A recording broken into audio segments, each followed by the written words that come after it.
তাই বুঝি? কার সাথে লড়াই করবি তুই? আমার সাথে? কে কে কে ওখানে? সামনে এসো। আমায় দেখবি তোরা? দেখতে পারবি তো আমার স্বরূপ? ভয় পাবি না তো? কি বললি তুই? মাকে নিয়ে যাবি তুই? হ্যাঁ, এত বড় আস্পর্ধা তো, তুই নিজে বেঁচে ফিরতে পারবি তো? আপনাকে বলেছিলাম না, আপনার বিপদে আমি ঠিক আপনার পাশে থাকবো। আপনি আর দাঁড়াবেন না, এই মূর্তি নিয়ে এই বাড়ি থেকে বেরিয়ে যান, না হলে আপনার সাথে সাথে এই মানুষগুলো প্রাণ হারাবে।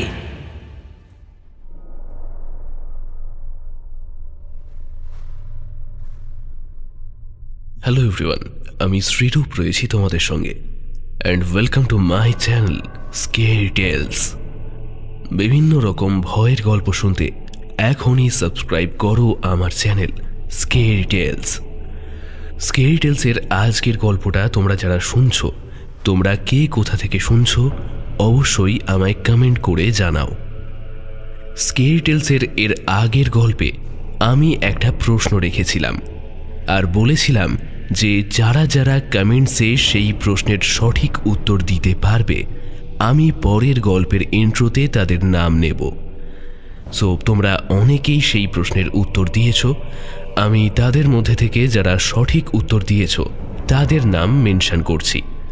সঠিক উত্তর যারা দিয়েছে তারা হলো অভিজিৎ দাস, বিপ্লব পটেল, শিবেন্দ্র পাল, অর্জুন নস্কর, আশরাফুল আলী, সঞ্জয় শাসমল, রাহুল আশিকিওয়ালা, মলয় মুখার্জি, রথিন গায়েন, সুব্রত মণ্ডল, ইয়োর বংবয় রঞ্জন, প্রসেনজিৎ খান, তাপস পাল, অপু ক্ষেত্রপাল, তাপস দাস, পলাশ প্রামাণিক, সন্দীপ ভৌমিক, সাহেব জানা, অভিজিৎ বাজানি, রাহুল মাঝি, অনিকেত সিংহ এবং বিশ্বজিৎ সিং।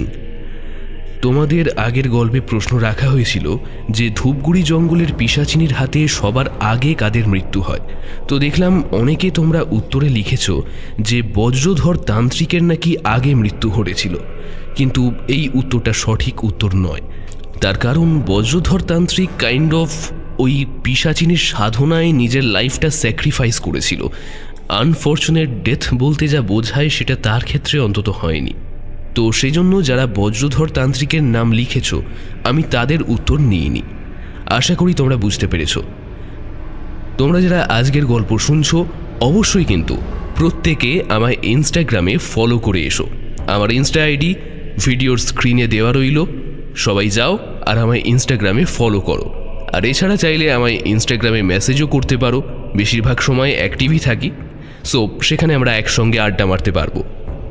স্কেরি টেলসের সমস্ত গল্পের লেটেস্ট আপডেটস পাওয়ার জন্য আমি একটা হোয়াটসঅ্যাপ চ্যানেল খুলেছি। সেখানে আমি নিজে প্রত্যেক দিন তোমাদের স্কেরি টেলসের বিভিন্ন গল্পের আপডেটস দিতে থাকি। তোমরা অবশ্যই কিন্তু সেই হোয়াটসঅ্যাপ চ্যানেলটা গিয়ে জয়েন করে এসো। লিঙ্ক আমি ডেসক্রিপশনের উপরে দিয়ে রেখেছি। স্কেরি টেলসে আজ তোমরা শুনবে ইশিকা হাজরার কলমে তারানাথ তান্ত্রিকের একটি প্যাস্টিশ গল্প, তারানাথ তান্ত্রিক ও ধূমাবতীর মন্দির। শুরু করছি স্কেরি টেলসের আজকের গল্প। আজকের গল্প থেকেও কিন্তু প্রশ্ন থাকছে, তো সবাই মন দিয়ে আজকের গল্পটা শোনো।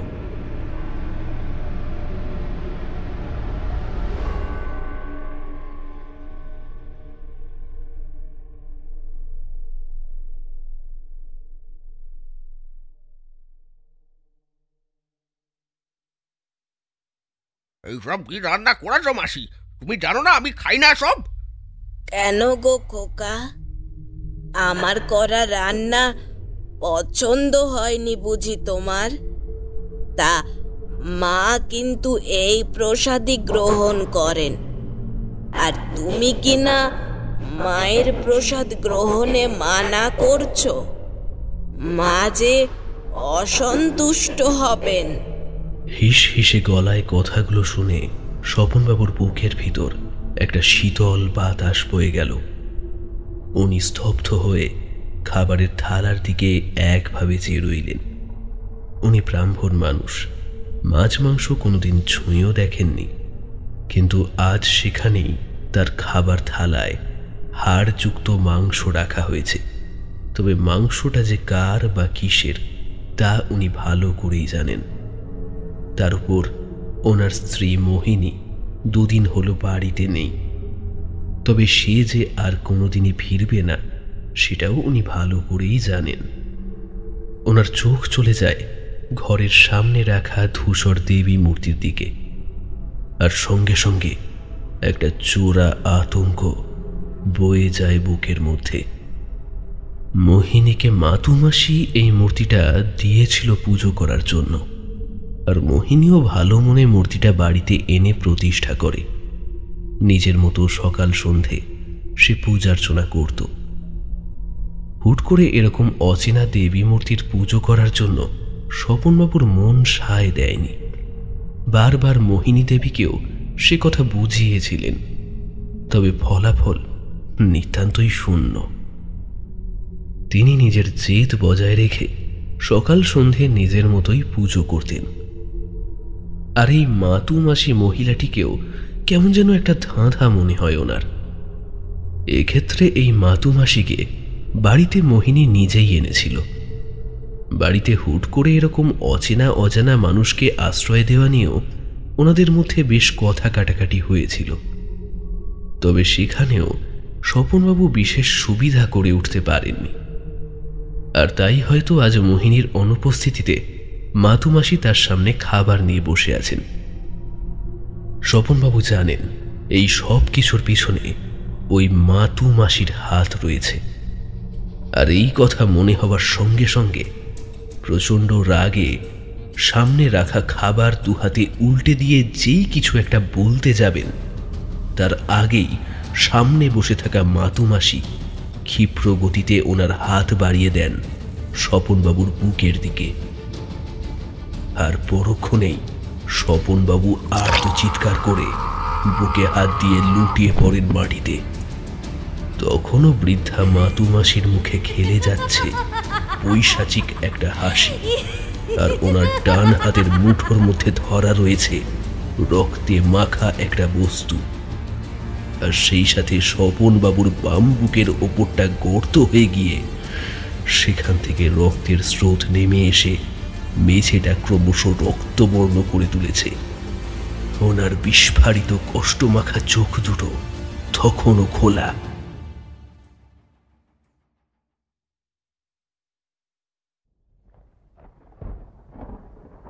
সকাল থেকেই আকাশের মুখ ভার। গ্রীষ্মের খরতা পেরিয়ে শহরে বর্ষা প্রবেশ করছে।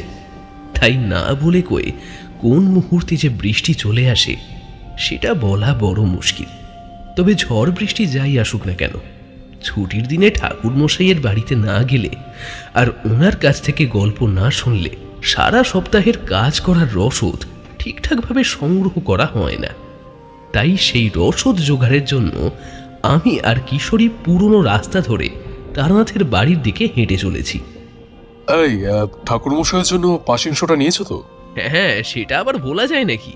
আবার তার সাথে আমার গিন্নি আবার নারকেল নাড়ু পাঠিয়ে দিয়েছে। বাহ, ভালো কথা। তবে আমি ভাগ পাবো তো? নিশ্চয়ই পাবে, তবে এখন তাড়াতাড়ি পা চালিয়ে চলো, না হলে এক্ষুনি আবার বৃষ্টি শুরু হলো বলে। দ্রুত পা চালিয়ে মোটখানে তারানাথের বাড়িতে পৌঁছতেই ঝমঝম করে বজ্র বিদ্যুৎ সহ বৃষ্টি শুরু হলো। সেদিকে তাকিয়ে কিশোরী বলল, যাক, ঠিকঠাক সময় পৌঁছে গেছি, না হলে বৃষ্টিতে ভিজতে হতো। আমি একবার বাইরের দিকে তাকিয়ে ওনার কথায় সম্মতি জানালাম। আমাদের গলার আওয়াজ পেয়ে চারি রান্নাঘর থেকে বেরিয়ে এসে অবাক গলায় বলল, আপনারা এসে গেছেন? ওদিকে বৃষ্টিটাও এক্ষুনি শুরু হলো। তাহলে বাবা ঠিকই বলেছিলেন। ঠাকুর মশাই আবার কি বলেন চারি? তিনি কি আবার আমাদের ওপরেও গণনা করেছেন নাকি? কিশোরীর এমন কথায় চারি মৃদু হেসে বলল, আপনারা বাবার ঘরে যান, বাবাই আপনাদের সব কথা বলবেন। আমি চা নিয়ে আসছি এক্ষুনি। চারি, এটাও নিয়ে যাও, নারকেল নাড়ু আছে, তোমার কাকিমা বানিয়ে দিয়েছেন, খেয়ে বলো কেমন হয়েছে। আমি জানি কাকিমা ভালোই বানিয়েছেন, এর আগেও ওনার হাতে নাড়ু খেয়েছি আমি। আমি মৃদু হেসে চারিকে টিফিন কৌটোটা দিয়ে আমি আর কিশোরী তারানাথের ঘরে ঢুকতেই তারানাথ আমাদের বললেন, বাহ বাহ বাহ বাহ, বৃষ্টি তো গায়ে লাগেনি দেখছি। ভালোই হয়েছে, ভিজলে আবার ঠান্ডা লাগিয়ে বসতে। তারানাথের কথা শেষ হতেই চারি ঘরে প্রবেশ করে আমাদের চা, নাড়ু আর মুড়ি রেখে আমাদের দিকে তাকিয়ে বলল, আপনারা জানেন কাকাবাবু, বাবা আপনাদের আসার অপেক্ষা করেই বৃষ্টি থামিয়ে রেখেছিলেন, না হলে তো অনেক আগেই বৃষ্টি শুরু হয়ে যেত। চারির কথায় আমি আর কিশোরী দুজনেই হাঁ করে একে অপরের দিকে তাকালাম। চারি মিষ্টি করে হেসে আবারও বলল, আপনারা অবাক হচ্ছেন বটে, তবে বাবাকে জিজ্ঞাসা করুন, উনি বলবেন কেমন করে বৃষ্টি আটকেছেন। আমি যাই, রাতের খাবারের জোগাড় করতে হবে। চারি চলে যেতে কিশোরী ব্যঙ্গ করে বলল, হাত গড়ানোর সাথে সাথে এবার দেখছি বৃষ্টি থামানোর কাজও শুরু করে দিয়েছে না? তবে মন্দ নয় ব্যাপারটা।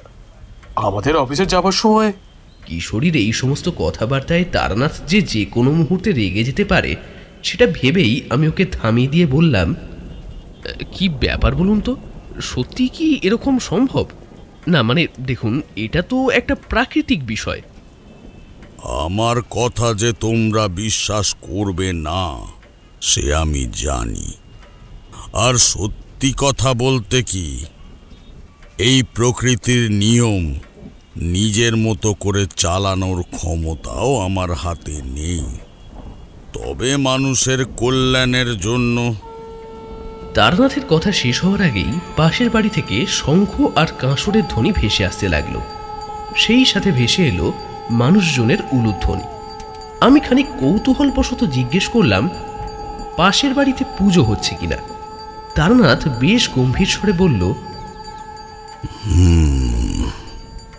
তাহলে নিমন্ত্রণ আছে নিশ্চয়ই। খাওয়া দাওয়া আজ ভালোই হবে আপনার, হ্যাঁ কি বলেন? কিশোরী হাসতে হাসতে কথাগুলো বললেও দেখলাম তারানাথ ভাবুক চোখে আকাশের দিকে তাকিয়ে রয়েছেন, যেন কোনো ঘটনার অতলে ডুব দিয়ে তিনি স্মৃতি রোমন্থন করছেন। এদিকে তারানাথের কাছ থেকে কোনো উত্তর না পেয়ে কিশোরী তখন ফিস ফিস করে বলল, আজকে সব এরকম গন্ডগোল হচ্ছে কেন বলো তো? তাহলে কি আজ গল্প না শুনে বাড়ি ফিরে যেতে হবে নাকি? কিশোরীর কথা শেষ হতে না হতেই তারানাথ বলতে শুরু করলেন, 10 মহাবিদ্যার কথা তোমরা নিশ্চয়ই জানো। মহাবিদ্যা বা দশমহাবিদ্যা তো সনাতন ধর্মের দেবী অর্থাৎ দিব্য জননী নিরাকার আদ্যাশক্তি পার্বতীর সাকার 10টি বিশেষ রূপের সমষ্টিগত নাম। কি ঠিক বললাম তো? হ্যাঁ, ঠিকই বলেছ বটে, তবে এই নিয়েও মতান্তর আছে বটে। কিরকম মতান্তর আছে বলুন দেখি? মুন্ডমালা তন্ত্র অনুসারে 10 মহাবিদ্যা হলেন কালী, তারা, ষোড়শী, ভুবনেশ্বরী, ভৈরবী, ছিন্নমস্তা, ধূমাবতী, বগলা, মাতঙ্গী ও কমলা। তবে মহাবিদ্যার সংখ্যা নিয়ে বিভিন্ন মতান্তর রয়েছে।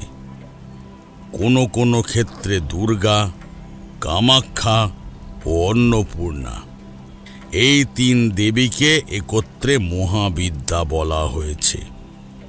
এদিকে আবার মালিনী বিজয় গ্রন্থ মতে মহাবিদ্যা হলেন কালী, নীলা, মহাদুর্গা, তরিতা, ছিন্নমস্তিকা, বাগ্যাদিনী, অন্নপূর্ণা, প্রত্যঙ্গিরা, কামাখ্যাবাসিনী, বালা, হিংলাজ, ডামরি, মাতঙ্গী ও শৈলবাসিনী। মহাবিদ্যার এই প্রসঙ্গে নানান বাদ বিবাদ থাকলেও দেবীত্বের এই ক্রমবিকাশে একদিকে যেমন রয়েছেন ভয়ঙ্করী দেবী মূর্তি, তেমনি অন্য প্রান্তে রয়েছেন অপরূপা সুন্দরী দেবী প্রতিমা। এই দেবীরা যেমন মানুষকে আশীর্বাদ করে তার ভাগ্য খুলে দিতে পারেন, তেমনি ভয়ঙ্কর দেবী রূপ মানুষের জীবন শেষ করে দিতে পারে। বলতে পারো একই কয়েনের দুটো পিঠ আর কি।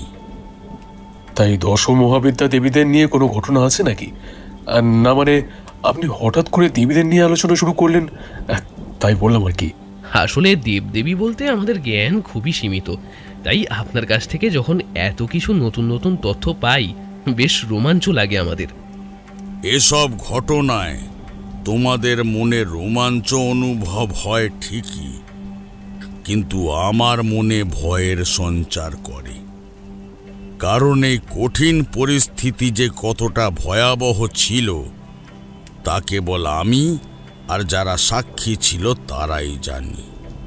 ওনার এমন কথায় আমি বা কিশোরী কিছুই আর বলার মতন পেলাম না।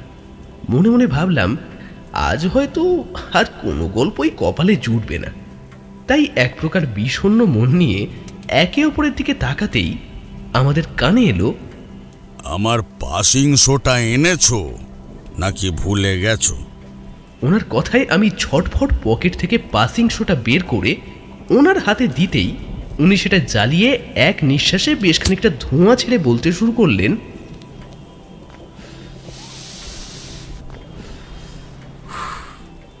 ঘটনাটা আমার বিয়ের কয়েক মাস পর পরই ঘটেছিল। একদিন হঠাৎ করে সোনারপুর গ্রামের জমিদার নগেন্দ্র বসু চিঠি পাঠালেন ওনার বাড়িতে গৃহশান্তি পূজা করতে যাবার জন্য। নগেন্দ্র বসুর সাথে আমার পরিচয় আমার বিয়ের আগে, ভবঘুরে জীবন কাটানোর সময়। ওনাদের বাড়িতে আতিথেয়তা গ্রহণ করেছিলাম তখন। বেশ ভালো মনের মানুষ উনি, তবে দেবদেবী পূজা অর্চনায় বড্ড ভীত প্রকৃতির ছিলেন। ওনার কেবল মনে হতো পুজোয় কোনো ভুল ত্রুটি হলেই হয়তো ওনাদের ওপর দুর্দশা নেমে আসবে। এদিকে চিঠি পেয়ে আমি প্রথমে একটু অবাক হয়েছিলাম বইকি, কারণ এখান থেকে সোনারপুর যেতে প্রায় একটা দিন লেগে যায়। তাছাড়া ওনার বাড়ির কুলপুরোহিতই এইসব পুজো করেন, আর ওনাকে বেশ ভক্তি সহিত পুজো করতে দেখেছি আমি। নগেন্দ্রবাবু নিজেও ওনার প্রশংসায় পঞ্চমুখ ছিলেন। তাই বাড়ির শান্তি পূজার জন্যে আমাকে পত্র লেখায় মনে খটকা লেগেছিল আর কি। সেই সাথে তিনি চিঠিতে বারবার লিখেছিলেন আমি যেন বেশ কিছুটা সময় নিয়েই ওখানে যাই। ব্যাপারটা নিয়ে আমি বেশ কৌতূহলী হয়েছিলাম, তাই নিজের পুঁটুলি পত্র নিয়ে পরের দিনই ট্রেনে চেপে রওনা দিলাম সোনারপুরের উদ্দেশ্যে। প্রায় একদিন ট্রেনে কাটানোর পর যখন পরের দিন সকালে সোনারপুর স্টেশনে গিয়ে উপস্থিত হলাম, তখন সূর্য মাথার ওপরে উঠেছে। আমি ট্রেন থেকে নামতেই শুনতে পেলাম দূর থেকে কেউ একজন ঠাকুর ঠাকুর বলে হাঁক দিচ্ছে। আমি এদিক ওদিক তাকাতে তাকাতে দেখতে পেলাম একজন মাঝ বয়সী লোক আমার দিকে এগিয়ে আসছেন। তিনি দ্রুত পায়ে আমার কাছে এসে বললেন, একে ঠাকুর, আমি নিমাই। জমিদার বাবু আমাকে পাঠিয়েছেন আপনাকে নিয়ে যাবার জন্যে। চলুন, এইখানে আমার গরুর গাড়ি রাখা আছে। ওনার কথা মতো গরুর গাড়ি চড়ে নগেন্দ্রবাবুর বাড়ির রাস্তা ধরে এগিয়ে চলেছি। তখনই দেখলাম একজন বৃদ্ধা করুণ মুখে রাস্তার পাশে দাঁড়িয়ে রয়েছেন। ওনার শীর্ণ হাত দুটো সামনের দিকে বাড়িয়ে আমাদের দাঁড়ানোর জন্যে ইশারা করছেন, কিন্তু অদ্ভুতভাবে নিমাই সেসব তোয়াক্কা না করে গরুর গাড়ির গতি আরও কিছুটা বাড়িয়ে দিল। কি হে, দেখতে পেলে না বৃদ্ধাটি আমাদের দাঁড়ানোর জন্য ইশারা করছিল? এই ভর দুপুরে একটা অসহায় মানুষের সাহায্য না করে তুমি গাড়ির গতি আরও বাড়ালে যে বড়। আমার কথায় নিমাই ভীত কণ্ঠে বলল, মাফ করবেন ঠাকুর, কিন্তু এই ভর দুপুরে কারোর ডাকে সাড়া না দেওয়াই ভালো। বলা যায় না কোথায় কি হয়ে যায়। আর তাছাড়া ওনাকে কোনোদিনও এই গায়ে দেখিনি। কেন? ভর দুপুরে কাউকে সাহায্য করলে কি তোমার অনর্থ ঘটে যাবে? আর উনি গ্রামের নয় বলে সাহায্য করবে না, এরকম কথা কোথায় লেখা আছে বলো দেখি? আসলে ব্যাপারটায় আমার ভারী রাগ হচ্ছিল। একটা মানুষ সাহায্য চাইছে, আর ও বেটা সাহায্য না করার জন্য আমাকে নানান গল্প শোনাচ্ছে। কিন্তু নিমাই আগের মতোই ভীত গলায় বলল, আপনি একবার পিছন ফিরে দেখুন তো ঠাকুর, আপনি যাকে সাহায্য করার জন্য বলছিলেন তিনি এখনো ওখানে দাঁড়িয়ে আছেন কিনা। নিমাইয়ের কথা মতো পিছন ফিরে তাকাতে দেখি গাছপালা ঘেরা রাস্তায় কোনো প্রাণীর চিহ্ন নেই। একটু আগে যে বৃদ্ধা দাঁড়িয়েছিলেন ওনার অস্তিত্বটুকুও নেই। আমি অবাক হয়ে জিজ্ঞাসা করলাম, কি হলো? এইটুকু সময়ের মধ্যে উনি কোথায় চলে গেলেন? আর ওনার যা অবস্থা দেখলাম, দ্রুত হেঁটে যেতেও তো উনি পারবেন না। তাহলে? নিমাই এবার বেশ গম্ভীর স্বরে বলল, আমি আপনার ভালোর জন্যই বলেছিলাম ঠাকুর, এরকম কত ডাক আপনি যে এই গায়ে রাত দুপুরে শুনতে পাবেন তার সংখ্যা আমি বলতে পারবো না। আপনি সাবধানে থাকবেন। আমি জানি আপনি যখন এসে গেছেন সব সমস্যা আপনি হয়তো নির্মূল করে দেবেন, গ্রামের মানুষগুলোকে আপনি রক্ষা করবেন। তবে আপনাকেও তো সাবধানে রাখতে হবে, সেই দায়িত্ব না হয় আমি নিলাম। নিমাইয়ের শান্ত গলায় কথাটা শুনে আমার গায়ে কেমন কাঁটা দিয়ে উঠল। সেই সাথে কৌতূহল হলো মনের মধ্যে। ভর দুপুরে রোদে পোড়া গরমের মধ্যেও গাটা কেমন যেন শীত শীত করতে লাগলো। আমি ওর এমন কথা বলার কারণ জিজ্ঞাসা করতে যাব, তার আগেই নিমাই আগের মতো শান্ত গলায় বলল, জমিদার বাবুর বাড়ি পৌঁছে গেছি আমরা। ওর কথায় পাশ ফিরে তাকাতে দেখলাম জমিদার বাড়ির বড় লোহার গেটের সামনে দাঁড়িয়ে রয়েছি। আমি ধীরে সুস্থে নেমে নিমাইয়ের সামনে দাঁড়াতে নিমাই বলল, আপনি ভিতরে যান, জমিদার বাবু অপেক্ষা করছেন আপনার জন্যে। আমি না হয় আবার সময় মতো আসবো, তবে সাবধানে থাকবেন, হ্যাঁ? আর ঈশ্বর আপনার সাথে আছে। কথাগুলো বলে মৃদু হেসে সামনের পথে অদৃশ্য হয়ে গেল গরুর গাড়িটা। আমিও বেশি কিছু না ভেবে লোহার দরজা খুলে ভিতরে প্রবেশ করতে না করতে শুনতে পেলাম নগেন্দ্রবাবু কারোর সাথে চিন্তিত গলায় কথা বলছেন। আমি গলার আওয়াজ অনুসরণ করে সেদিকে এগিয়ে যেতে দেখলাম নগেন্দ্রবাবু আর নিমাই কথা বলছেন। আমি নিমাইকে দেখে ভারী অবাক হলাম, আর অবাক হওয়াটাও তো স্বাভাবিকই বটে। লোকটা আমায় পৌঁছে দিয়ে এক্ষুনি সামনের রাস্তা ধরে চলে গিয়েছিল, তার মধ্যে এত কম সময়ের মধ্যে ফিরল কি করে এটাই ভাবছি। এমন সময় নগেন্দ্রবাবু আমাকে দাঁড়িয়ে থাকতে দেখে দ্রুত আমার কাছে এসে লজ্জিত গলায় বলল, আপনি এসে গেছেন? এতটা পথ হেঁটে আসতে নিশ্চয়ই কষ্ট হয়েছে আপনার। আমায় ক্ষমা করবেন। আমি স্টেশনে গরুর গাড়ি পাঠাবো বলে ঠিক করে রেখেছিলাম, কিন্তু শেষে কি এক কাণ্ড ঘটে গেল কিছুই বুঝতে পারছি না। ওনার কথা শুনে আর নিমাইকে মাথা নিচু করে দাঁড়িয়ে থাকতে দেখে আমি মনে মনে ভাবলাম, মানুষগুলো কি আমার সাথে জেনে বুঝে মস্করা করছে? আমি বললাম, আপনি এত ক্ষমা চাইছেন কেন? আর আমি হেঁটে আসতেই বা যাব কেন? আমাকে তো নিমাই ওর গরুর গাড়ি করে আপনার বাড়ির গেটের সামনে নামিয়ে দিয়ে গেল, কিন্তু ও তো আমাকে নামিয়ে দিয়ে চলে গিয়েছিল। তাহলে এক্ষুনি আবার এখানে এলো কি করে, সেটাই ঠিক বুঝতে পারছি না। আমার কথায় নগেন্দ্রবাবু আর নিমাই দুজনেই বিস্ময়ে চেয়ে রইলেন। নগেন্দ্রবাবু বললেন, সেটা কিভাবে সম্ভব? গরুগুলো তো কিছুতেই নিজের জায়গা থেকে নড়ছে না, আর সেই কারণেই নিমাইও তো আপনাকে আনতে যেতে পারল না। বেলা থেকে নিমাই তো আমার সাথেই আছে, কোথাও যায়নি। আর ওই যে ওর গরুর গাড়িটাও তো ওখানেই রাখা হয়েছে। আমি সেদিকে তাকিয়ে দেখলাম সত্যি গরু দুটো এক জায়গায় বসে রয়েছে, আর নিমাই ওদের তোলার জন্য আপ্রাণ চেষ্টা করে যাচ্ছে।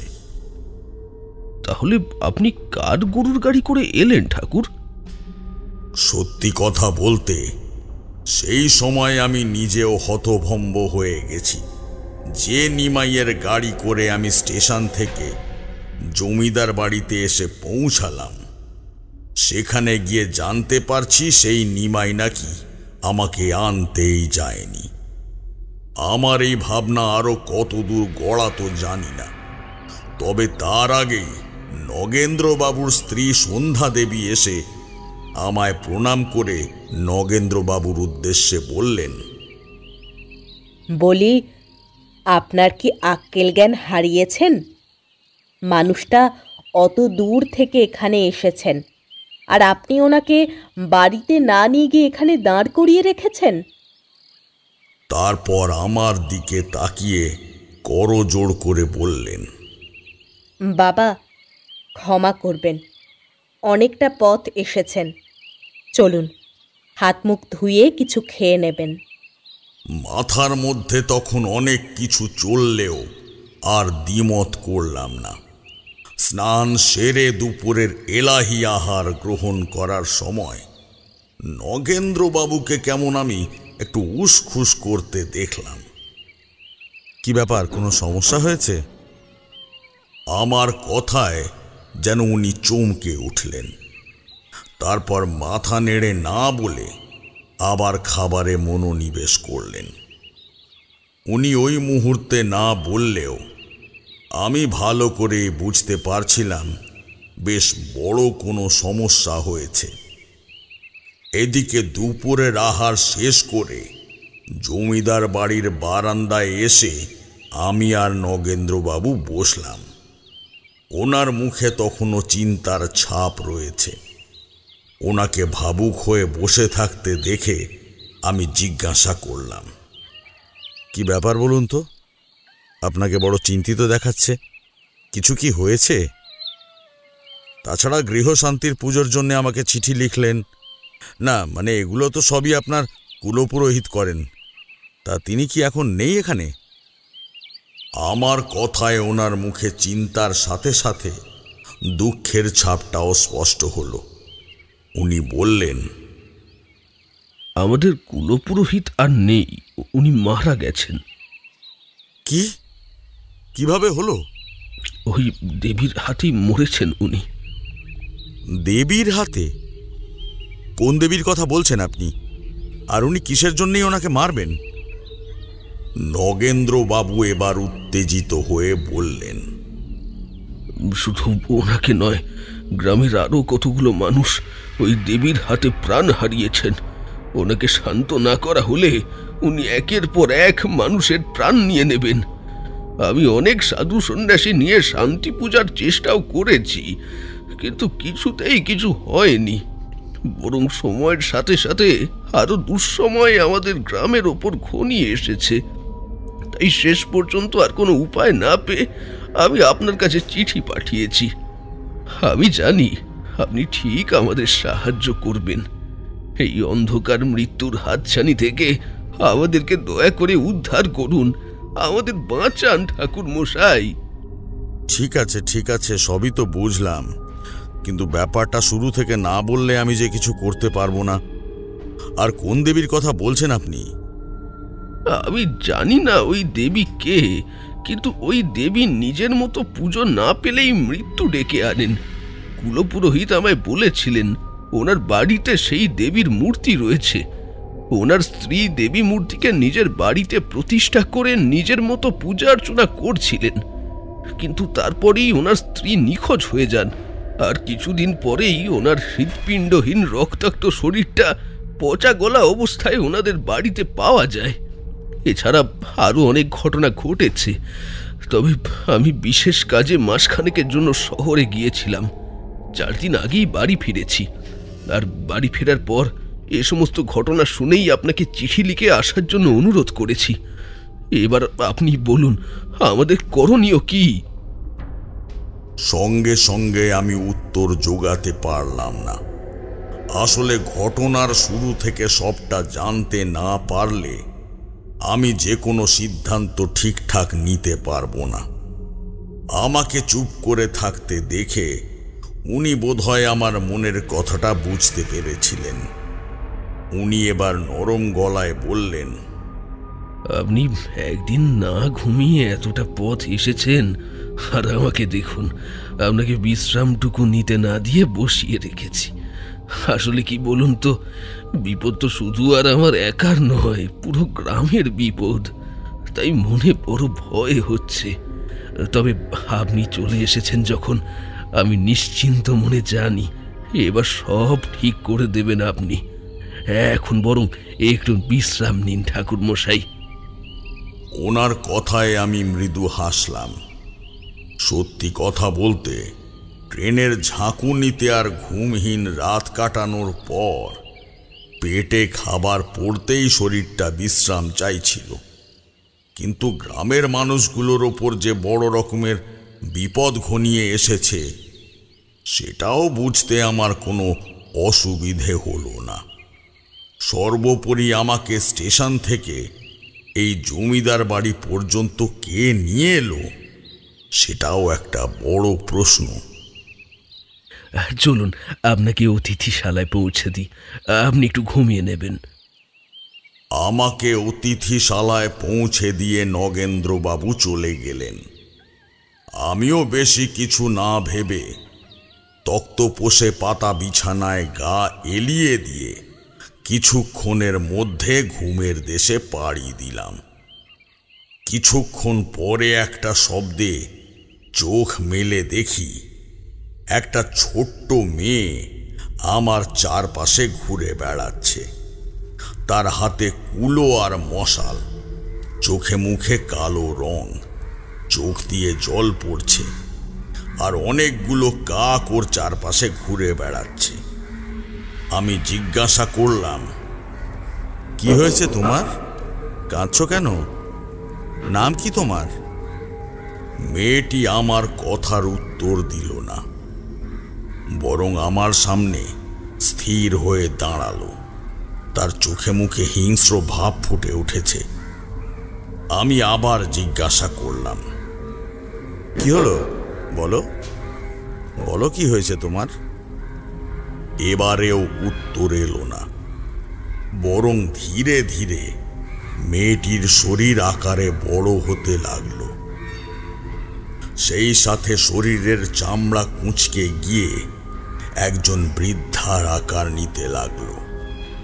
অন্যদিকে সমস্ত কাকগুলো একত্রিত হয়ে বিশাল আকার ধারণ করতে লাগলো আমার চোখের সামনে। আমি নিশ্চল মূর্তির মতো তাকিয়ে রইলাম সেদিকে। আমাকে স্থির হয়ে থাকতে দেখে অট্টহাসিতে ফেটে পড়ল নারী শরীরটা। তারপর ক্ষীণ গলায় বলল, নিজের শক্তি দেখাতে এসেছিস আমাকে? তোর ওইটুকু ক্ষমতা আমার উপর প্রয়োগ করবি? কি ভাবলি আমাকে বশে করে তুই নাম কিনবি?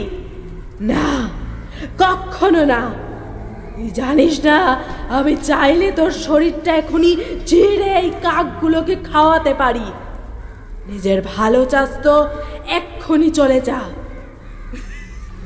কথাগুলো বলে আবারও অট্টহাসিতে ফেটে পড়ল বৃদ্ধাটি। আমি এবার চমকে উঠে বসলাম। নিঃশ্বাস প্রশ্বাসের গতি বেড়েছে। চারপাশে চোখ মেলে তাকিয়ে দেখি নগেন্দ্রবাবুর বাড়ির অতিথিশালাতেই বসে রয়েছি আমি। ঘরের দক্ষিণ দিকে জানলায় বসে একটা কাক তখনও তারস্বরে চেঁচিয়ে চলেছে। আমি উঠে গিয়ে দুবার হাত ঝাপটা দিতেই সেটা উড়ে গেল। ততক্ষণে আমি মনে মনে কিছুটা আন্দাজ করতে পারছিলাম নগেন্দ্রবাবু কোন দেবীর কথা বলছিলেন।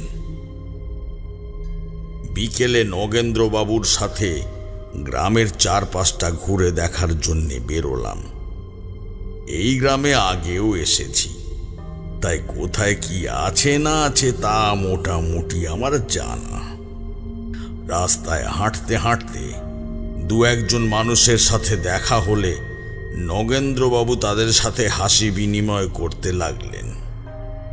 আজ দুপুরে আপনি কোনো এক দেবীর কথা বলছিলেন, তা সেই দেবী মূর্তি এখন কোথায় আছে বলতে পারবেন? আমার কথায় উনি হাঁটা থামালেন, তারপর সামান্য ভাবুক হয়ে বললেন, না, তাহা বলতে পারি না। কিন্তু আপনি যে বললেন আপনাদের কুলপুরোহিতদের বাড়িতেই দেবী মূর্তিটা ছিল আর ওনার স্ত্রী সেই দেবীর পূজা করতেন, তাহলে? হ্যাঁ, বলেছিলাম বটে, তবে ওই মূর্তি ওনাদের বাড়িতে এখন আর নেই। মানে সেদিন যখন ওনার বাড়িতে গিয়েছিলাম, ঠাকুরের সিংহাসন তখন ফাঁকাই ছিল। সেই মূর্তি আমরা সচক্ষে দেখিনি। তবে এর কিছুদিন আগে গ্রামের আরেকজনের বাড়িতেও একই ঘটনা ঘটেছিল। কিরকম ঘটনা? কুলপুরোহিত বলেছিলেন যে কোনো এক বৃদ্ধা ওনাদের এই দেবী মূর্তি নাকি দিয়েছিলেন। ঠিক কিছু মাস আগে চঞ্চলকেও নাকি কোনো এক বৃদ্ধা এরকম মূর্তি দিয়েছিলেন। চঞ্চল গ্রামের একজন চাষি, দিন এনে দিন খেত, তাই বৃদ্ধা সহ দেবী মূর্তিকে ফিরিয়েই দিয়েছিল। পরে আবার ওর স্ত্রী ওই বৃদ্ধার কাছ থেকে মূর্তি এনে বাড়িতে পূজা পাঠ করত। তবে কেউ দেখতে চাইলে ওরা কিছুতেই মূর্তিটি দেখতে দিত না। পরে জানতে পেরেছিলাম চঞ্চল আর ওর স্ত্রী নিজেদের গৃহবন্দী করেছে। আমি অবশ্য কথা বলতে গিয়েছিলাম ওদের সাথে, তবে বিশেষ লাভ হয়নি ঠাকুর মশাই। আর কদিন পরেই তো চঞ্চল আর ওর স্ত্রীর ঝুলন্ত দেহ ঘরে পাওয়া গিয়েছিল। অবশ্য ওদের শরীরেও মাংস খুবলে নিয়ে কি একটা দশা করেছিল। এরপর ব্যবসায়ী যতীন সরকারের বাড়িতেও একই ঘটনা ঘটেছিল। ওনার বাড়িতেও কোনো এক বৃদ্ধা এইরকম দেবী মূর্তি নিয়ে গিয়েছিলেন। ওনারা তো বেশ বড় করেই পুজো করেছিলেন, তবে দেবীর মূর্তি কাউকে দেখতে দেননি। বলেছিলেন মায়ের মুখ দেখানো নাকি নিষেধ। গ্রামের কয়েকটা মানুষ এই বিষয়ে জোরাজুরি করেছিল বলে উনি একেবারে রেগে লঙ্কা কাণ্ড বাঁধিয়ে দিয়েছিলেন। কিন্তু শেষ পর্যন্ত যতীনবাবু নিজের জীবনের থেকে কেমন একটা যেন মুখ ফিরিয়ে নিয়েছেন। তারপর সেই ওনার বাড়িতেই পাওয়া গেল ওনাদের দুদিনের পচা দেহ। এই নিয়ে আমাদের সকলের মনে বড় কৌতূহল ঠাকুর। এই মৃত্যুগুলো কি করে হচ্ছে, কিংবা দেবীকে দেখতেই বা কেমন, বা দেবী আসলে কে, আর ওই বৃদ্ধা কোথা থেকেই বা আসছেন, আর মৃত্যুর পর মূর্তিটা কোথায় বা হারিয়ে যাচ্ছে।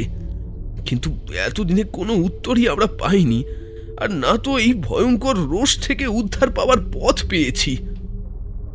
কথাগুলো বলে একবার দীর্ঘশ্বাস ফেললেন উনি, তারপর নিজে থেকেই বললেন, তবে আমাদের গ্রামে একজন আছেন, উনি হয়তো কিছুটা হলেও আপনাকে সাহায্য করতে পারবে। তাহলে ওনার কাছেই নিয়ে চলুন আমাকে, যদি ওনার কাছে কিছু জানা যায়। সে না হয় আপনাকে নিয়ে যাচ্ছি, তবে উনি বিশেষ কারোর সাথে কথা বলেন না। তার উপর আবার বয়সের ভারে তেমনভাবে চলাফেরাও করতে পারেন না। তাই ওনার সাথে কথা বলতে হলে ওনার বাড়িতেই যেতে হবে। আসলে উনি আমাদের গ্রামের সবচেয়ে বয়োজ্যেষ্ঠ মানুষ, আর সাথে একজন ব্রাহ্মণও। বহুকাল ধরে গ্রামে পুজো করে এসেছেন। সেই সাথে মা কালীর আশীর্বাদে কিছু অলৌকিক শক্তিও উনি পেয়েছেন। আগে গ্রামের যে কোনো বিপদ হলে উনি একাই ছুটে যেতেন, তবে ওনার স্ত্রীর মৃত্যুর পর থেকে নিজেকে বাড়ির মধ্যেই বন্দি করে নিয়েছেন উনি। তার উপর শরীরও ভেঙেছে, গ্রামের কোনো বিষয় আর থাকেন না, আর কেউ গেলে বিশেষ কথাও বলেন না। কিন্তু একবার গিয়ে ওনাকে সমস্ত কিছু খুলে বললে হয়তো নিশ্চয়ই উনি কোনো সাহায্য করবেন। বেশ বেশ, চলুন তবে। চলুন। গ্রামের সরু পথ ধরে বেশ কিছুটা হাঁটার পর যখন কুঁড়ে বাড়িটার সামনে এসে আমরা দাঁড়ালাম, তখন সন্ধে নেমেছে। নগেন্দ্রবাবু চারপাশটা দেখে নিয়ে বাইরে দাঁড়িয়ে হাঁক দিলেন। খুড়ো, ও খুড়ো, বাড়িতে আছেন? শুনতে পাচ্ছেন? ও রমেন খুড়ো। বাড়ির ভিতর থেকে কোনো উত্তর এলো না। নগেন্দ্রবাবু একবার উঁকি মেরে ভিতরে দেখার চেষ্টা করলেন বটে, কিন্তু বিশেষ সুবিধা করতে না পেরে বললেন, উনি তো বাড়িতেই থাকেন ছেলের সাথে, কিন্তু সাড়া দিচ্ছেন না কেন বুঝতে পারছি না কিছুতেই। মনে হচ্ছে কোথাও হয়তো গেছেন। নগেন্দ্রবাবুর কথার মাঝেই বাঁশের দরজা খোলার শব্দ কানে এলো। অন্ধকারের মধ্যে লণ্ঠন হাতে বেরিয়ে এলেন একজন রুগ্ন বৃদ্ধ। উনি লণ্ঠনটা উঁচু করে তুলে আমাদের দিকে তাকালেন। প্রথমটায় আমরা কে সেটা ঠাওর করতে না পেরে তিনি জিজ্ঞাসা করলেন, কে তোমরা? রমেন খুড়ো, আমি এসেছি, নগেন্দ্র। উনি খানিকটা সময় নিলেন, তারপর বললেন, ও আপনি? আসুন, বাড়ির ভিতরে আসুন, দেখে আসবেন। বড্ড অন্ধকার চারপাশটা, ছেলেটাও নেই যে। আমরা ঠিক আছি, আপনি বসুন আগে। তা বললে হয় নাকি? আসুন, ভিতরে আসুন। এবার ওনার কথায় আর না বললেন না নগেন্দ্রবাবু। ওনার সাথে সাথে আমরাও বাড়ির ভিতরে প্রবেশ করলাম। সাথে সাথেই একটা শুভ শক্তির অবস্থান টের পেলাম। দেখলাম রমেন খুঁড়ো কিছু একটা অনুভূতির টের পেয়েছেন। বুঝলাম উনিও ঈশ্বরের আশীর্বাদ প্রাপ্ত। আমার ভাবনার মাঝে উনি ক্ষীণ কণ্ঠে জিজ্ঞাসা করলেন, আপনারা নিশ্চয়ই ওই দেবী মূর্তির কথা জানতে এসেছেন? ওনার এই প্রশ্নে আমি আর নগেন্দ্রবাবু দুজনেই চমকালাম। লণ্ঠনের আলোয় ওনার মুখে একটা অদ্ভুত হাসি। আমি জিজ্ঞাসা করলাম, আপনি কি করে জানলেন যে আমরা আপনার কাছে এই ব্যাপারে জানার জন্য এসেছি? গ্রামে যে মরণ খেলা শুরু হয়েছে, সেই মরণ খেলা থামানোর জন্য ঈশ্বর যে কাউকে না কাউকে পাঠাবেন, সেই কথা আমি ভালো করেই জানতাম। এই মরণ খেলার পিছনে যে দেবী রয়েছেন, তিনিও যে 10 মহাবিদ্যার এক দেবী।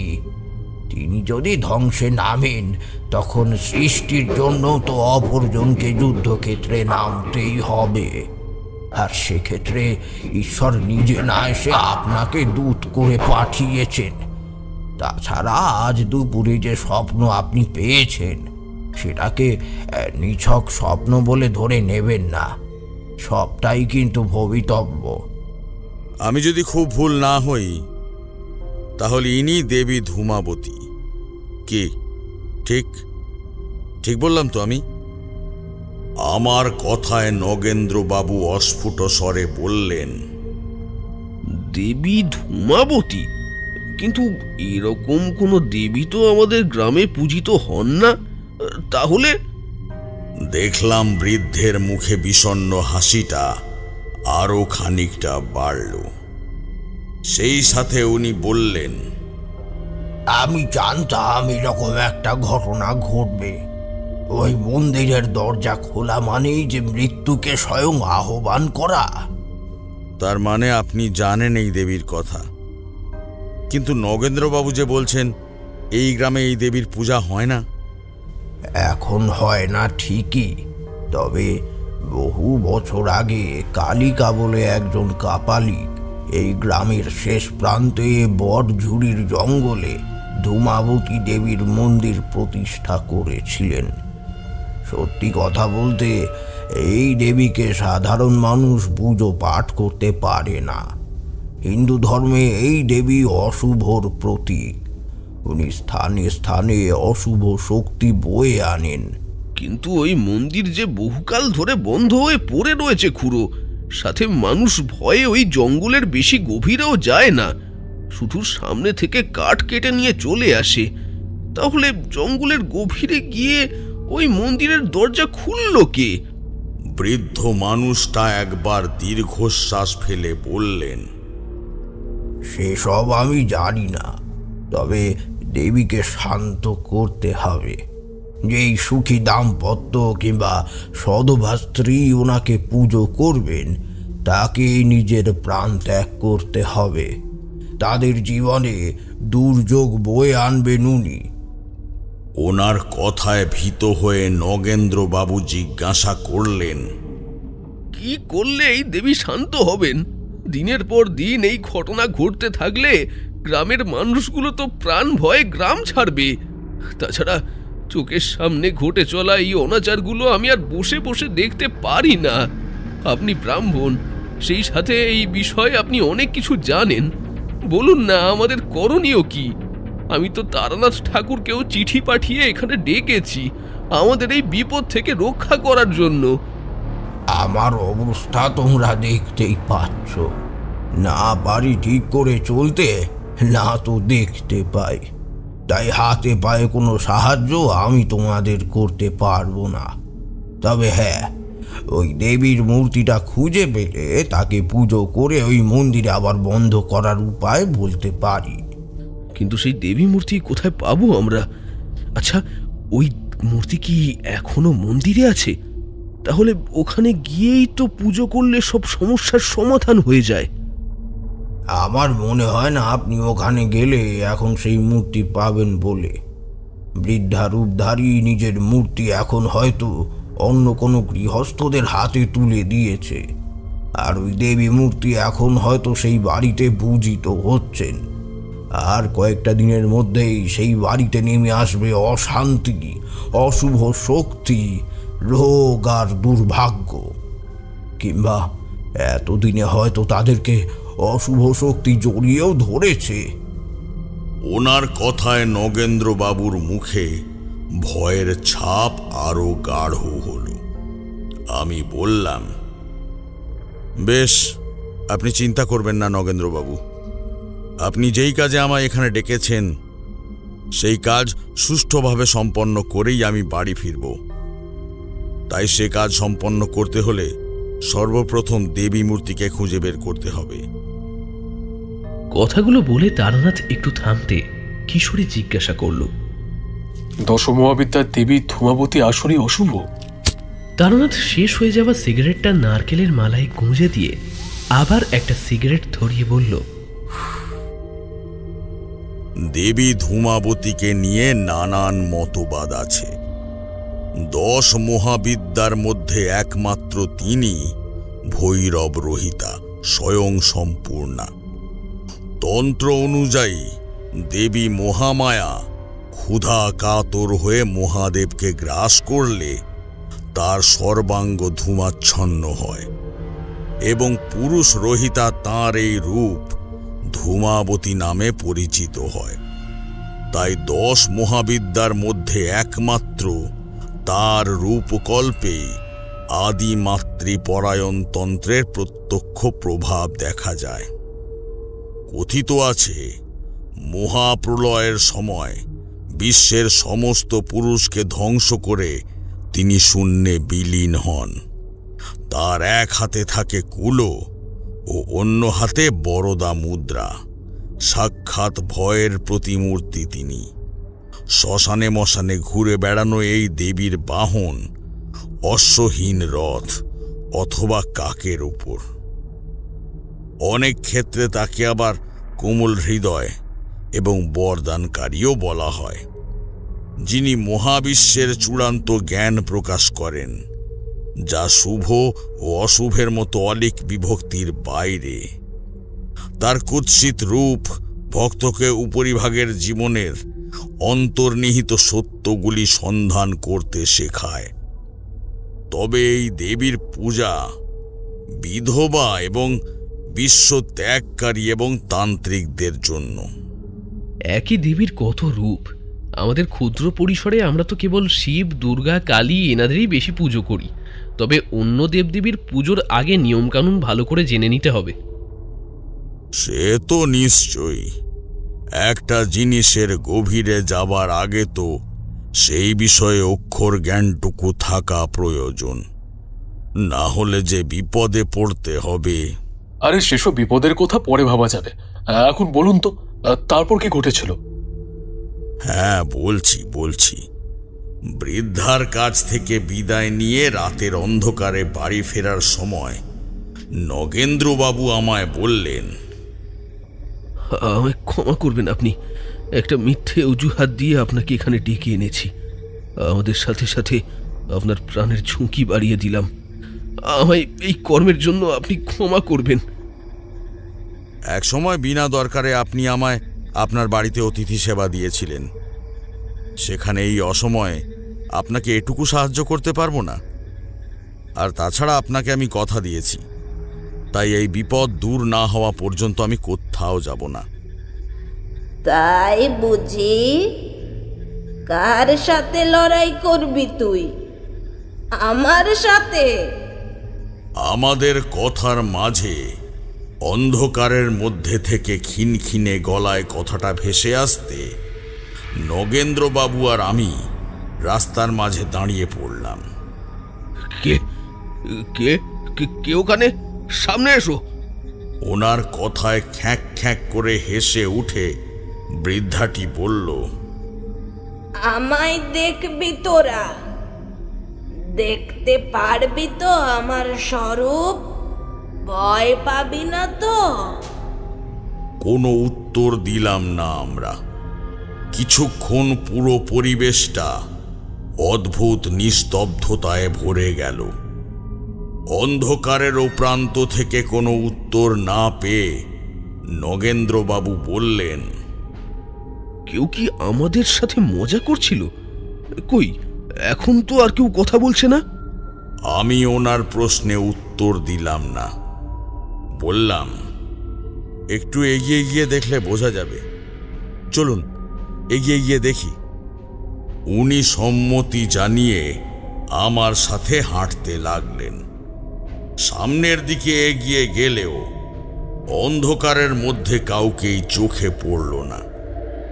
কিন্তু আমার মনের মধ্যে কেমন একটা কু গাইতে লাগলো। অন্ধকারের মধ্যে গ্রামের কোনো নারী এমন পরিহাস করতে পারে বলে আমার মনে হলো না। আমার মনে হয় কেউ আমাদের ভয় দেখানোর চেষ্টা করছিল। ঠাকুর, সামনে ওটা কি? নিজের কথার মাঝে সামনের দিকে তাকিয়ে চিৎকার করে উঠলেন উনি।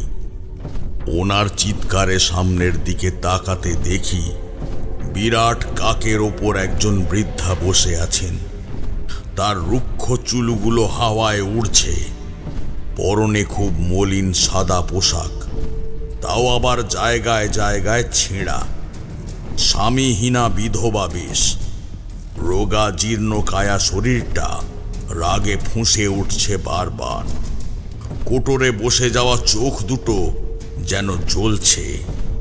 তীক্ষ্ণ দাঁতের কয়েকটি পড়ে গেছে। বৃদ্ধার এক হাতে কুলো, অন্য হাতে মশাল, গলায় রয়েছে নরমুণ্ড মালা।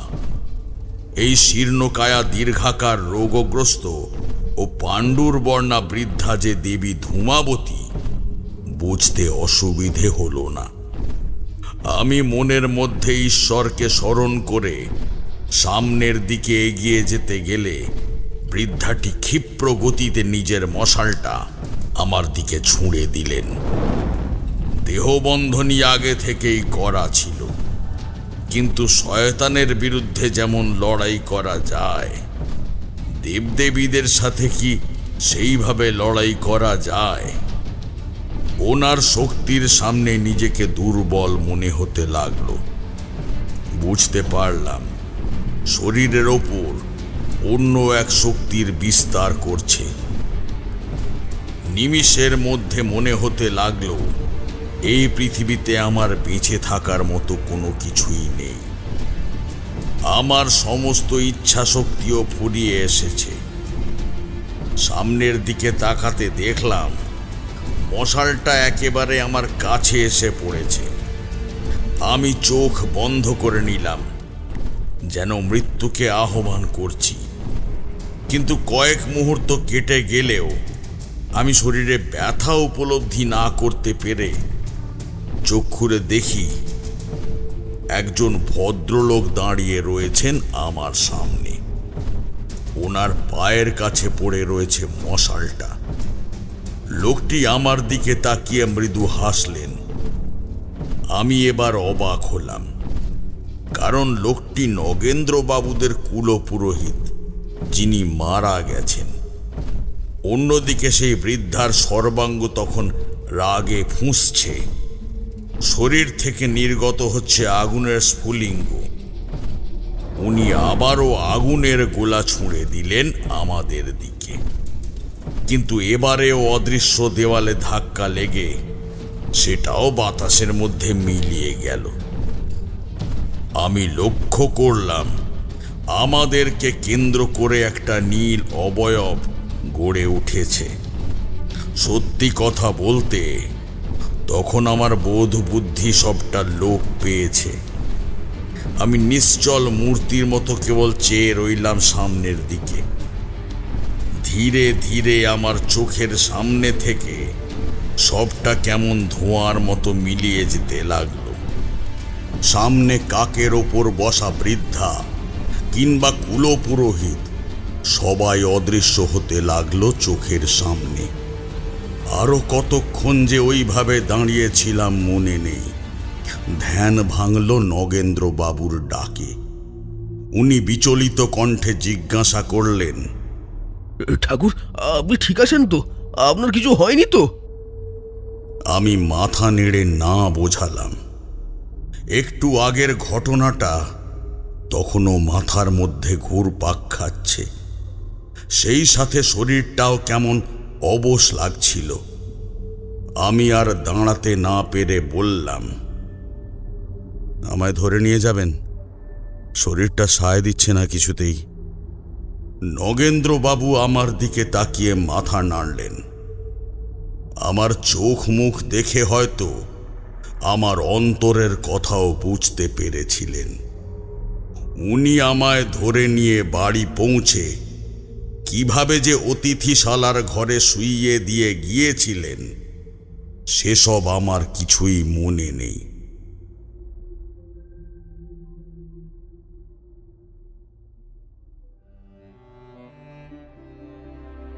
তোমরা শুনছো স্কেরি টেলসের আজকের গল্প তারানাথ তান্ত্রিক ও ধূমাবতীর মন্দির। আজকের গল্প থেকে তোমাদের জন্য একটা ছোট্ট প্রশ্ন রাখছি। দেবী ধূমাবতীর মূর্তি সোনারপুর গ্রামে সর্বপ্রথম কার বাড়িতে প্রতিষ্ঠিত হয়েছিল? সঠিক উত্তর তোমরা কমেন্ট করে আমায় জানাও, আর অবশ্যই উত্তরের সঙ্গে তোমাদের নামও মেনশন করো।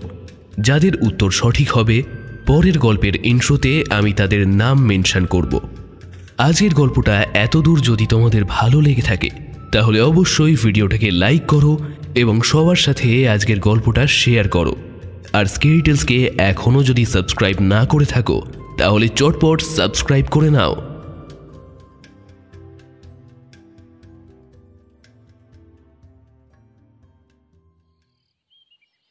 পরের দিন ঘুম ভাঙতে শরীরের মধ্যে অদ্ভুত একটা অনুভূতি অনুভব করলাম, কিন্তু সেসব নিয়ে বিশেষ ভাবনা চিন্তা না করে স্নান সেরে আসতেই দেখলাম নগেন্দ্রবাবু উদ্বিগ্ন চিত্তে বসে রয়েছেন।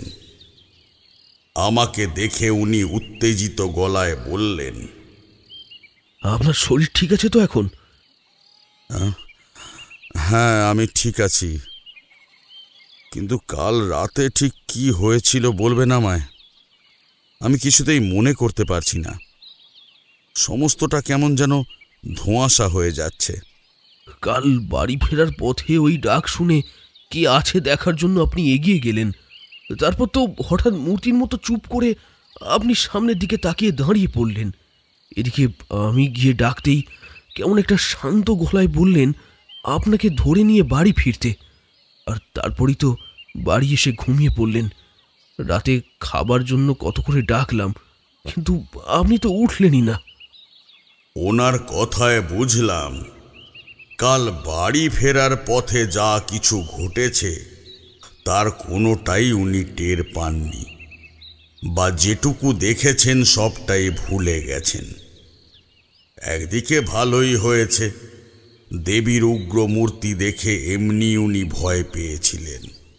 সেসব মনে রাখলে আরও ভয় কাটিয়ে এরকম স্বাভাবিক হয়ে থাকতে পারতেন না। বেশ, তবে আজ একবারেই মন্দিরে যাব। মূর্তিটা খুঁজে বের করতে হবে, না হলে বিপদ থেকে মুক্তি মিলবে না কিছুতেই। এর মধ্যে চাকর এসে বলল, বাবু নকুলি এসে আপনার খোঁজ করছে, আমি তারে বাইরের ঘরে বসিয়ে রেখে এসি। বেশ, চলো, আমিও যাচ্ছি। চাকর চলে যেতে উনি বললেন, সকাল সকাল আবার বিপদ হলো নাকি কে জানে। আমি যাই, গিয়ে দেখি। চলুন, আমিও যাচ্ছি আপনার সাথে। বাইরের ঘরে আমাদের আসতে দেখেই একটি ভদ্রলোক জমিদারের সামনে এসে হাত জোড় করে ভেজা কণ্ঠে বললেন, এই জমিদার বাবু, এবার আপনি কিছু একটা করুন। দিনের পর দিন এরকম চলতে থাকলে আমাদের বাঁচা মরা যে সমান হয়ে যাবে।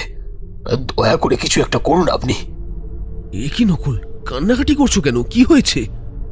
নকুল উত্তর দিল না, বরং আরো বেশি ফুঁপিয়ে কেঁদে উঠল। কান্না থামাও নকুল, আমি তোমার সব কথা শুনবো এবং সাধ্যমতো সাহায্যও করব, কিন্তু তার আগে একটু শান্ত হও দেখি।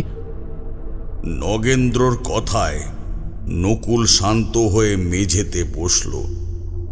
গলায় ঝোলানো গামছাটা দিয়ে চোখ মুখ মুছে নিয়ে বলল, দুদিন হলো বাড়িটা পুরো শ্মশানে পরিণত হয়েছে। দাদা বৌদি দুজনেই কেমন একটা হয়ে গেছে। সারাদিন কেবল ওই বৃদ্ধা দিয়ে যাওয়া পাথরের দেবী মূর্তির সামনে বসে থাকেন। কোনো কিছু বললে শুধু রক্তাক্ত চোখে দেখেন একবার, তারপর আবার অন্য জগতে হারিয়ে যান। নকুলের কথায় আমি উত্তেজিত হয়ে জিজ্ঞাসা করলাম, দেবী মূর্তি? ধূসর রঙের দেবী মূর্তি? নকুল আমার দিকে তাকিয়ে মাথা নাড়ল। হ্যাঁ, ধূসর রঙেরই বটে। ওই মূর্তি আমাদের বাড়িতে আসার পর থেকেই দাদা বৌদি কেমন পাল্টে গেছেন। সেই সাথে বাড়ির চারপাশে শুধু কাকের উৎপাত, আর অন্য কোনো পশু পাখির দেখা কিন্তু মেলে না।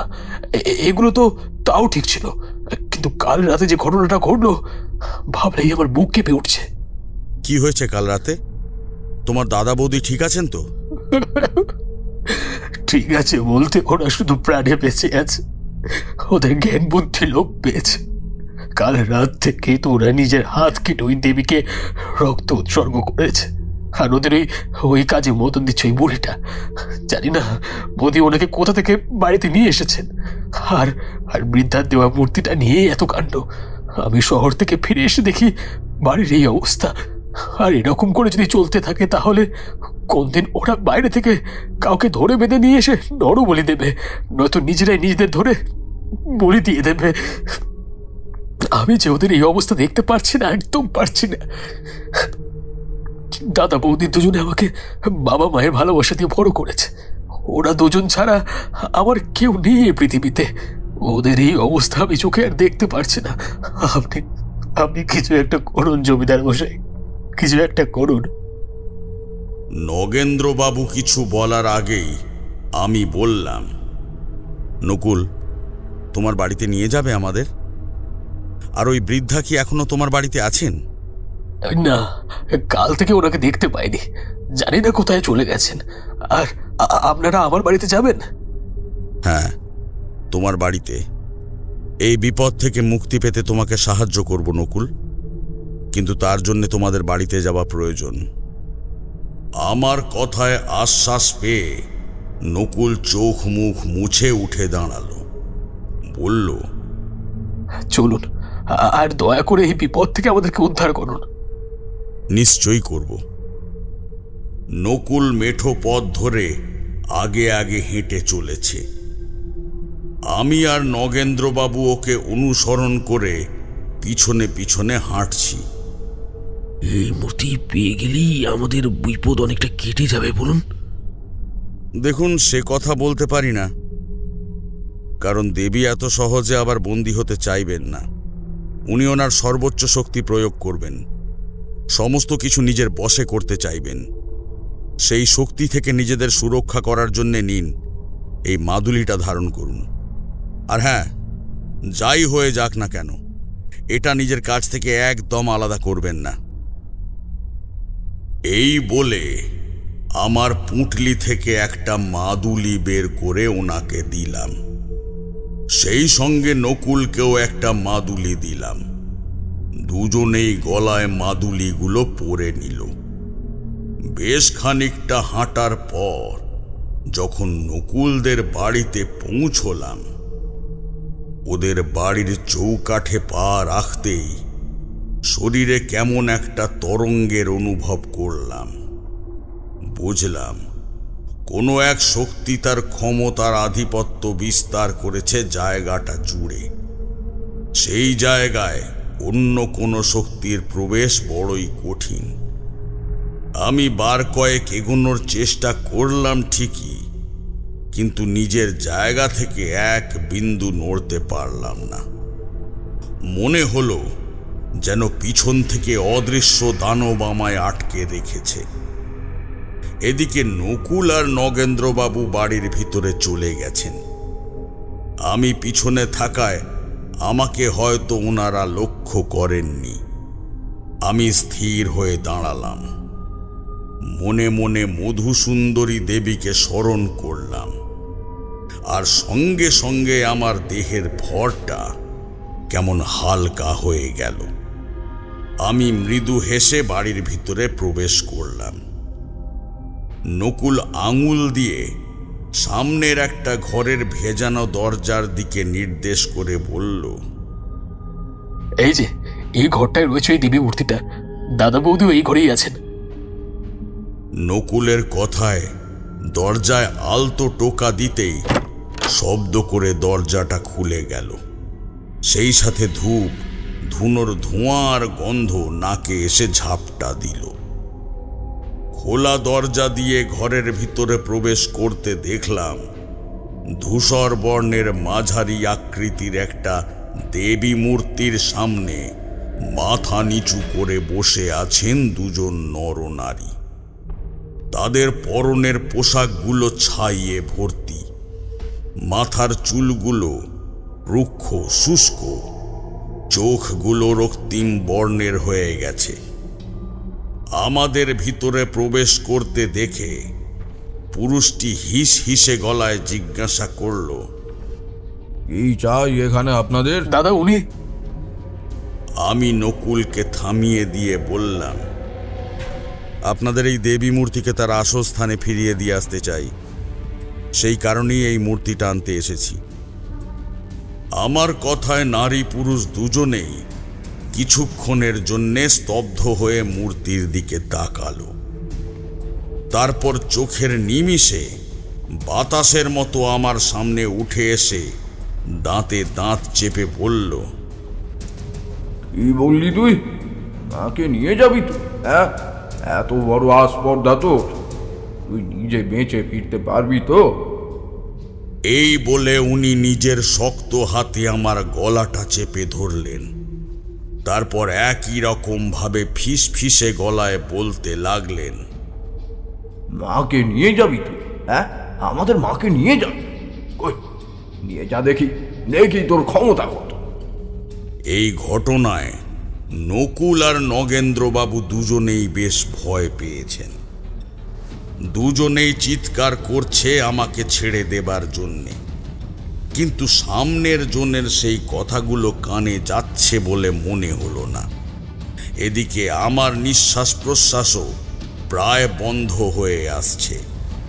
আমি চোখ বুঝে আমার ইষ্ট দেবতাকে স্মরণ করে আমার পুঁটুলি থেকে শুকনো জবা ফুল লোকটির মাথায় ছুঁইয়ে দিতেই উনি নিমিষের মধ্যে নেতিয়ে পড়লেন মেঝেতে। আমি আর এক মুহূর্ত দেরি না করে সামনে বসে থাকা স্ত্রীটির দিকে এগিয়ে গিয়ে ওর কপালেও ছুঁইয়ে দিলাম। সাথে সাথে ওর দেহটাও মেঝেতে লুটিয়ে পড়ল। নকুল তখন বিলাপ করতে করতে নিজের দাদা বৌদির পাশে এসে বসেছে। আমি সেসব দিকে তাকালাম না। দ্রুত হাতে মূর্তিটা তোলার চেষ্টা করতে লাগলাম।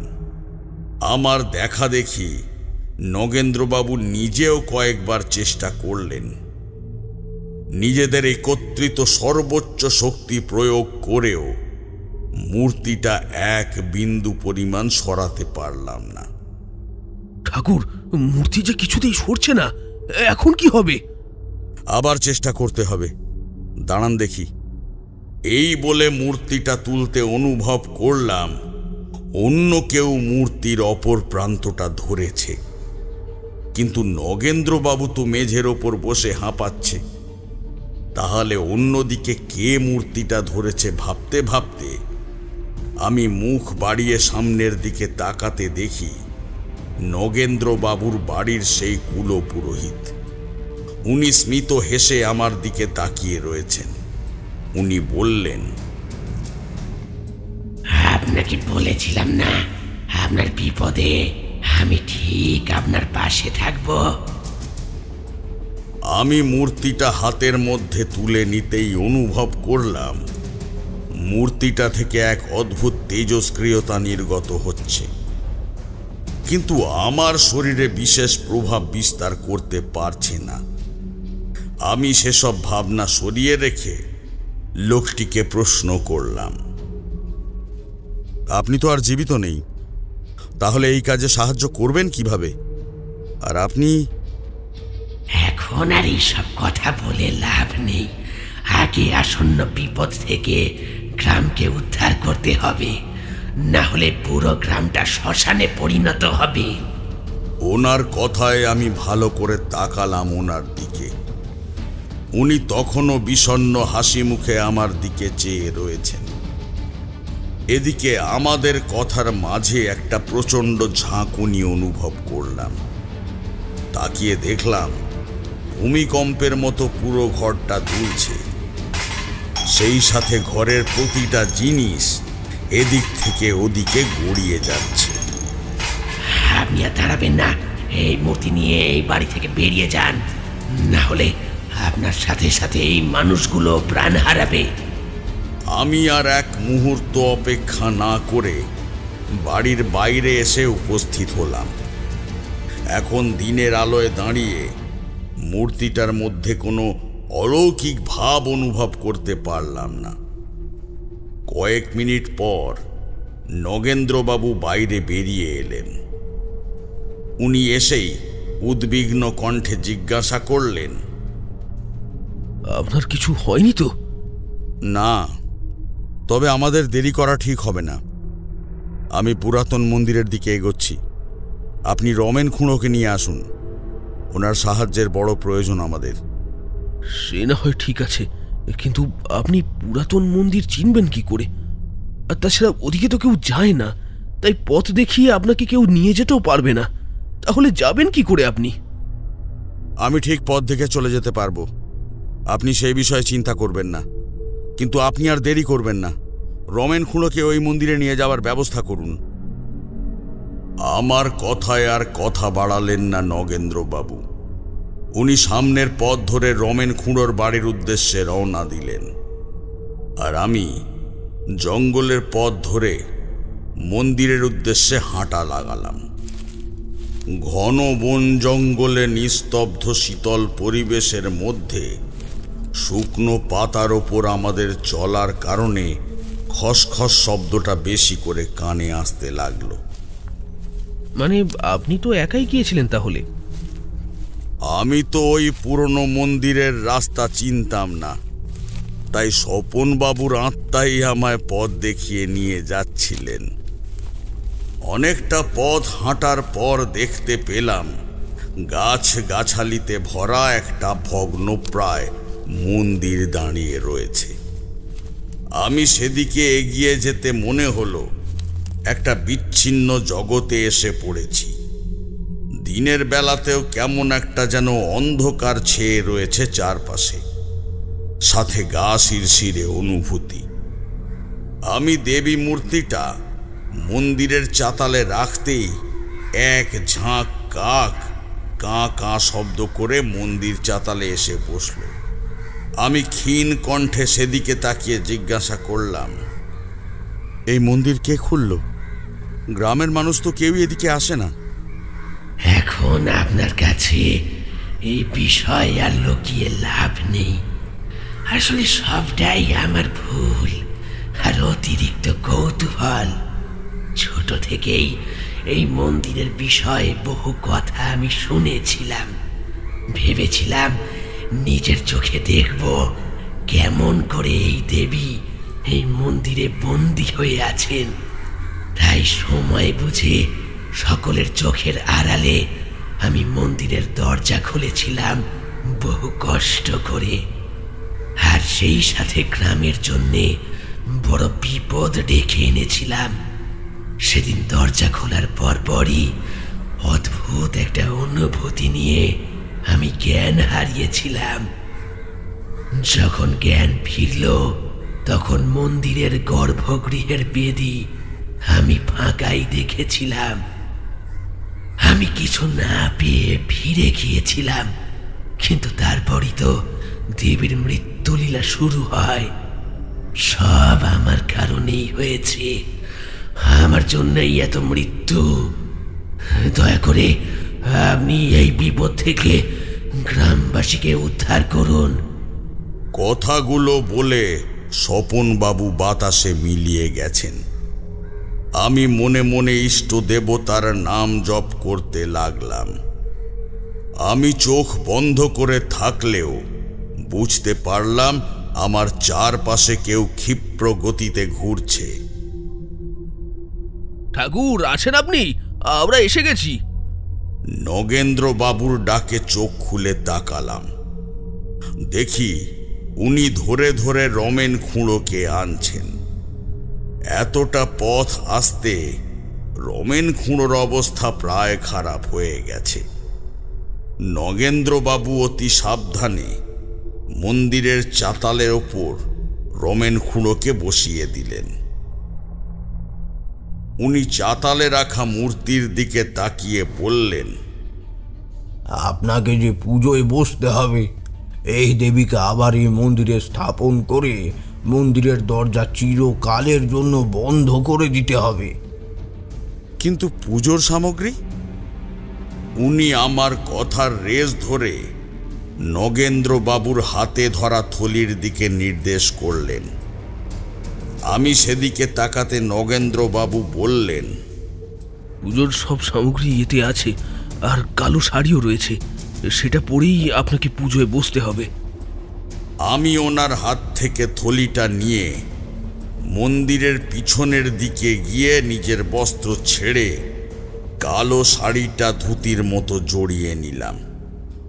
তারপর মন্দিরের বন্ধ দরজা খুলতে একটা ভ্যাপসা গন্ধ বাতাসে ছড়িয়ে পড়ল। তাও কোনো রকমে ভিতরে প্রবেশ করতে দেখি একটা বড় বেদি রয়েছে মাঝখানে, আর তাছাড়া আর কোনো কিছুই নেই মন্দিরের গর্ভগৃহে। মূর্তিটা ভিতরের ওই বেদিতে বসাও, তারপর ধীরে ধীরে সমস্ত সামগ্রীগুলো সাজিয়ে নেবে। ওনার কথা মতো মূর্তিটা বেদিতে বসিয়ে একে একে সমস্ত সামগ্রী বার করে সাজিয়ে রাখতে লাগলাম। একটা রেকাবি ভর্তি আতপ চাল, ছোট তামার বাটিতে ছাগ রক্ত, আলাদা আলাদা রেকাবিতে ফল ও ফুল, মদ, ভাং, সিগারেট আর মাংস সাজিয়ে রাখলাম। আর একটা কথা, এই দেবীর পুজো হবে কাক মন্ত্রে, অর্থাৎ দেবীকে পূজা করার সময় কাকের মনোভাব পোষণ করতে হবে, নইলে এই পুজোর সার্থকতা নেই। আমি ওনার কথায় সায় দিয়ে ওনার বলা বিধি অনুযায়ী পুজো শুরু করলাম। পুজোর কয়েকটা নিয়ম পালন করার পর থেকে মনে হতে লাগলো কেউ যেন আমার গলাটা শক্ত করে চেপে ধরেছে। আমি জানি এ সবই মায়া, কারণ আমাদের তিনজনের দেহেই দেহবন্ধনী করা আছে, তাই চাইলেই সহজে কেউ অনিষ্ট করতে পারবে না। আমার মন্ত্রের গতি বৃদ্ধির সাথে সাথে ঘরের মধ্যে পাখির ডানা ঝাপটানোর শব্দ হতে লাগলো। অন্যদিকে কতগুলো হাত যেন আমার শরীর ছোঁয়ার চেষ্টা করতে লাগলো। অন্যদিকে নগেন্দ্রবাবুও ভয়ে চিৎকার করে উঠছে মাঝে মাঝে। দেবী যে এই পুজো থামানোর জন্য আপ্রাণ চেষ্টা করছেন সেটা বুঝতে অসুবিধে হলো না। এত কিছুর মধ্যে কানে এলো, যা কিছু হয়ে যাক, পুজো থামাবেন না আপনি। এদিকে আমার গলায় চাপ বাড়তে লাগলো, নিঃশ্বাস প্রায় বন্ধ হয়ে আসতে লাগলো। তাও কোনো মতে হোমের আগুনে শেষ সামগ্রী রক্ত উৎসর্গ করতেই ধীরে ধীরে পরিবেশটা শান্ত হয়ে এলো। আমি পুজোর আসনেই লুটিয়ে পড়ে জোরে জোরে নিঃশ্বাস নিতে লাগলাম। নগেন্দ্রবাবু আমার অবস্থা দেখে ছুটে এসে বললেন, কি হলো, জল খাবেন? আপনার নিঃশ্বাস নিতে কষ্ট হচ্ছে। আমি মাথা নেড়ে সায় দিলাম। রমেনবাবু একটা জলের ঘটি বাড়িয়ে দিলেন। নগেন্দ্রবাবু আমার গালে জল দিলেন। জল পান করে খানিক সুস্থ বোধ করতে রমেন খুঁড়ো বললেন, এবার দরজাটা বন্ধ করে দিন। আর জমিদার বাবু, আপনি গ্রামের মধ্যে সকলকে জানিয়ে দিন যাতে এই মন্দিরের দরজা কেউ যেন কোনো দিন না খোলে।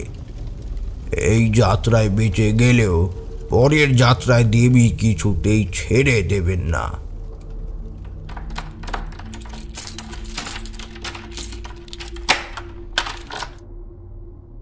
ওনার কথা মতো দরজায় চাবি লাগিয়ে দিয়ে আমরা তিনজনে গ্রামের পথে রওনা দিলাম।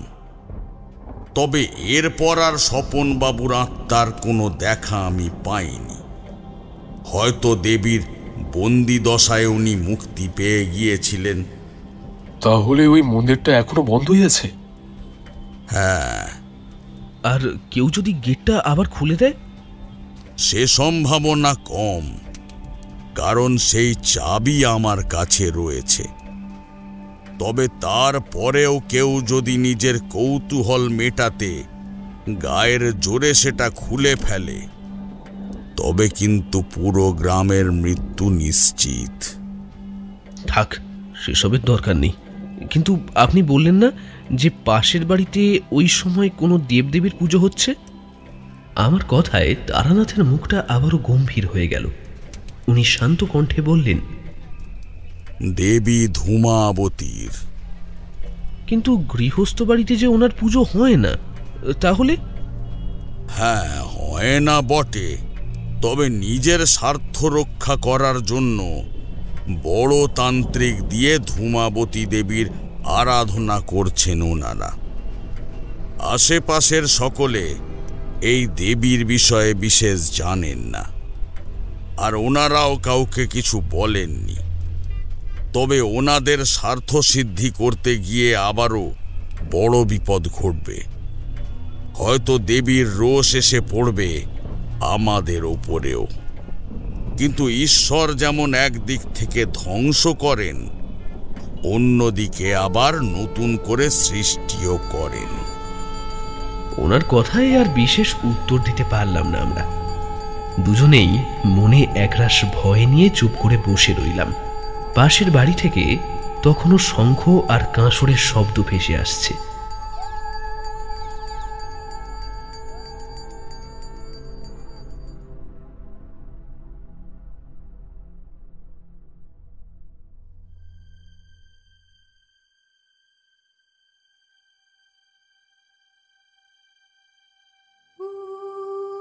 শেষ হলো স্কেরি টেলসের আজকের গল্প, তারানাথ তান্ত্রিক ও ধূমাবতীর মন্দির।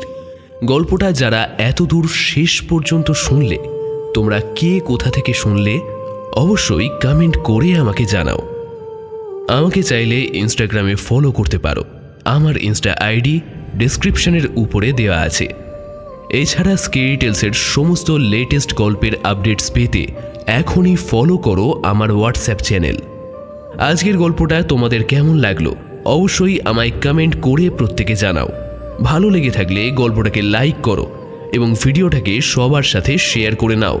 আর স্কেরি টেলসকে এখনও যদি সাবস্ক্রাইব না করে থাকো তাহলে চটপট সাবস্ক্রাইব করো। আজকের গল্প রচনায় ছিল ইশিকা হাজরা, গল্প পাঠে ছিলাম আমি শ্রীরূপ, তারানাথ তান্ত্রিকের চরিত্রে অমিত, অন্যান্য ভূমিকায় দেবস্মিতা, কুমারজিৎ, অভিক এবং আমি শ্রীরূপ।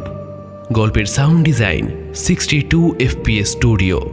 গল্পের পোস্টার ডিজাইন এবং সমগ্র পরিকল্পনা ও পরিচালনায় আমি শ্রীরূপ। খুব তাড়াতাড়ি আবারও তোমাদের জন্য নতুন গল্প নিয়ে ফিরছি। ততক্ষণের জন্য স্টে টিউনড উইথ মি।